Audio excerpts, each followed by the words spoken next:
All right, this may be a difficult story for some people to watch, but what if every person you were assigned to help as part of your job died?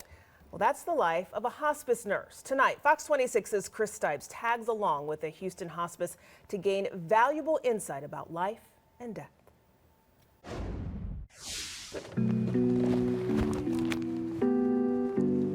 Paige Prokop is a kind and patient person.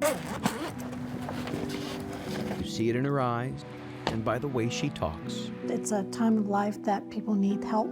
The time she spends helping people as a hospice nurse Hey there. How are you? Good, how are you doing? is precious Good to see you. I've shed many tears. because time is something her patients don't have much of. And that's the number one question that we a lot of times will get is like, well, how long do you think I have?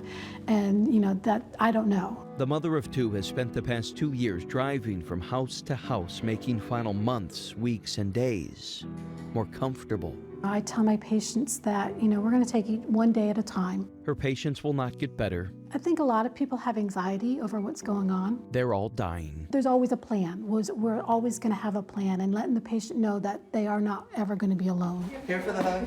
48-year-old Beth Lentz has Huntington's disease, an incurable genetic disorder affecting muscle coordination and leading to mental decline. 5 years ago, it started getting really severe with the drastic movements. You taking the alpha pill maybe once or twice a day? She's been in hospice care with Paige for 1.5 years now, longer than most, ever since she tried to kill herself. You in pain a lot? Oh, yeah. Her balance is off, she falls often. The pain was just too much. Do you think about dying? Daily. Daily. Yes. Does it scare you? God, no.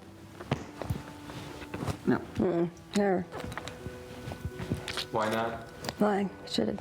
The scarier thing, she says, is living once this disease, which also killed her mother and sister, gets worse. It's really hard to watch somebody that's, you know, getting harder and harder for them to do things, and you can't do anything about it. You can't fix the problem, and I'm a fixer. 95 too. You're cold. At least once a week, Beth and her partner of 20 years, Kathy, get a visit from Paige, who brings medicine and motivation. Okay, very good. Didn't I scream? We love her. Didn't I scream we love her?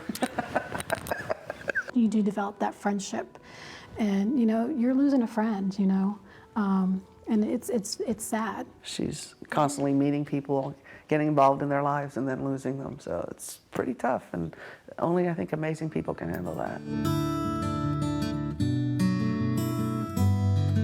Meanwhile, Beth and Kathy are still busy making memories and laughing. We laugh every day, find humor in anything that we can. They travel the world, Barbados, Paris, with whatever time they have left together. I'm not going to waste today worrying about her being dead. I'm going to enjoy today and pretend like today is all we have, and if we get tomorrow, we just keep going. Try to have happy joy every day. She said it sounds like she's going to be copying me, but she said try to be happy every day. Enjoy Enjoy it. everything. Enjoy everything. That's why cookies are so good. That's why cookies are so good.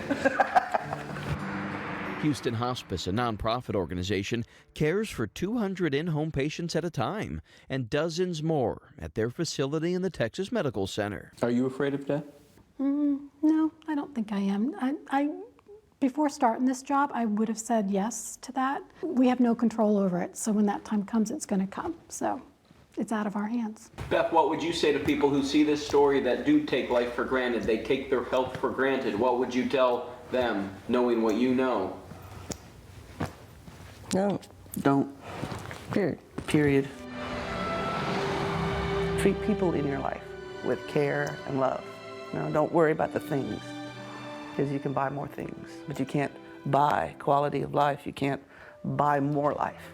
Theirs is a love story spanning 2 decades. Kathy knew from their second date that Beth would one day get very sick, and she stayed anyway. Well, if I hadn't stuck around, I'd have missed 20 years of absolute greatness. Are you thankful that she stuck around?